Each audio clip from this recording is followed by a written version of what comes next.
Okay, what if I told you that pretty much everything you've been taught about your own happiness is a lie? Seriously. For decades, the scientific consensus was that human joy was just hardwired, basically baked right into your DNA. They told us we all have this fixed set point for happiness. But, well, what if that's a total myth? Welcome to today's Explainer, where we're looking at the ultimate showdown, your genetics versus your environment. Which one actually controls your destiny? Stick around, because the data we are unpacking today is going to completely shock you. I mean, think about what that old theory actually means for a second. Does your genetic code really trap you in this invisible box of misery or joy for your entire life, like no matter where you live, no matter what you actually do? Because that is exactly what the textbooks have been claiming for years. And man, that is a super depressing thought, right? It basically implies that self-improvement is kind of pointless, that you're just biologically trapped. Well, guess what? They were wrong. Dead wrong. Prepare for a massive reality check today, because the psychological science we've all been trusting is fundamentally flawed, and we finally have the hard data to prove it. Okay, let's dive into this. For years, the psychology world basically worshipped something called the set point hypothesis. The whole idea is actually pretty simple. Think of your happiness kind of like a giant rubber band. Say you win the lottery? Awesome, the band stretches way up. Or you suffer a terrible tragedy, it stretches down. But eventually, snap. It always bounces right back to your genetic baseline. It sounds incredibly convincing, doesn't it? But the moment you put it under a microscope, the whole thing completely falls apart. See, that old rubber band theory relied really heavily on these famous studies of twins in Minnesota. Twins who were raised apart. But let's be real for a second here. They still grew up in the exact same country, the same culture, the same schools, literally the same weather. So of course they had similar happiness levels. That is not a fair test of genetics at all. It's basically just a test of the American Midwest. So researchers decided to find a much, much better way. A massive 40-year natural experiment. We're talking about uprooting people entirely from their lives and moving them all the way across the planet to Canada. And we are definitely not talking about some tiny, perfectly controlled little lab study here. 100. That is the massive number of different source countries that got tracked in this incredible data explosion. We have people migrating from Albania to Zimbabwe and literally everywhere in between over a massive 4-decade span.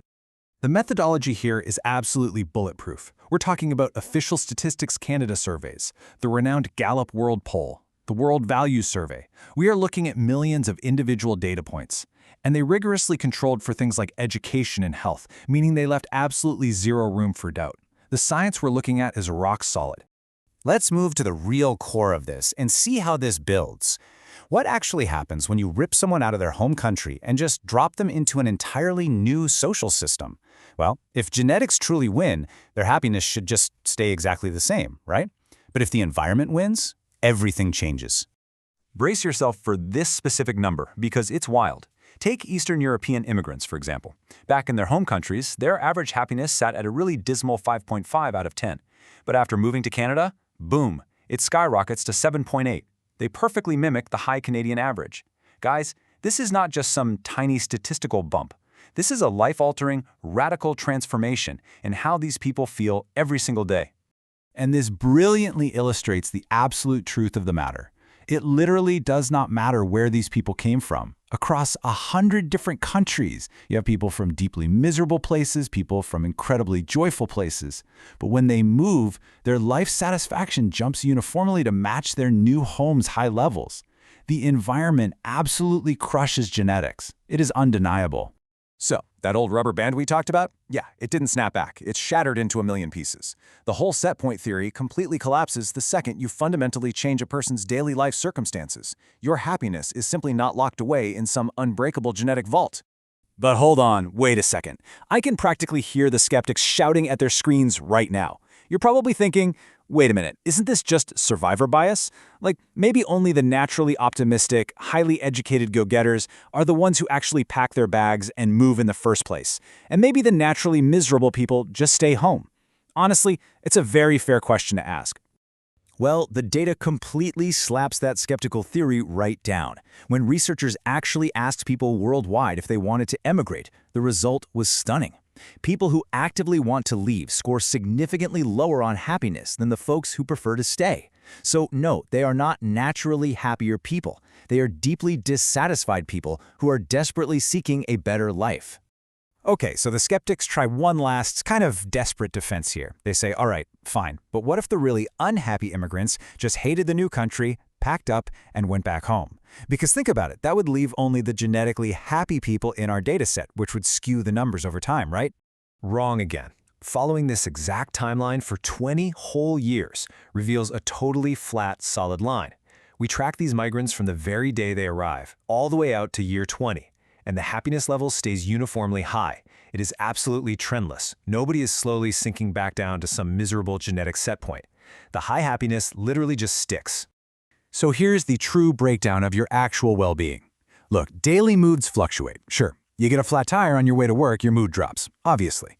But your overall evaluation of your entire life, a massive 74% of that difference is driven by long-term life circumstances. It's about things like whether you actually trust your neighbors, the strength of your local economy, having functioning institutions and safe streets. Genetics really only play in the shallow end of the pool here. Now, granted, self-reported surveys aren't completely flawless, but at this massive of a scale, the overall trend is just undeniable. Now, to be fair, there is a little bit of nuance here. Yes, you do bring a tiny piece of home with you, a small cultural footprint, if you will. Maybe you keep a slight residue of how much you generally trust strangers based on where you grew up. But look at the scale of this. That tiny footprint is vastly, completely overshadowed by the sheer, overwhelming power of your new environment. So the crucial point is really perfectly captured by the researchers themselves. They put the final nail in the coffin with this exact conclusion. Subjective life evaluations are primarily driven by life circumstances and respond correspondingly when those circumstances change.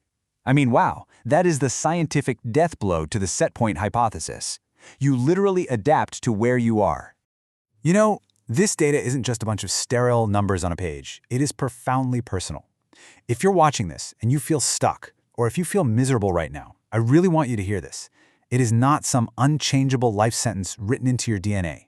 It is not a permanent, unfixable flaw in who you are. Honestly, you might just be in the wrong place. Today, we have officially busted probably the biggest, most limiting myth in modern psychology. Your environment is quite literally everything. It shapes your reality, it shapes your mind, and most importantly, it shapes your happiness. So I'm going to leave you with this one lingering question to think about today. Take a really hard look at the physical and social spaces you inhabit right now. Are you ready to change your environment?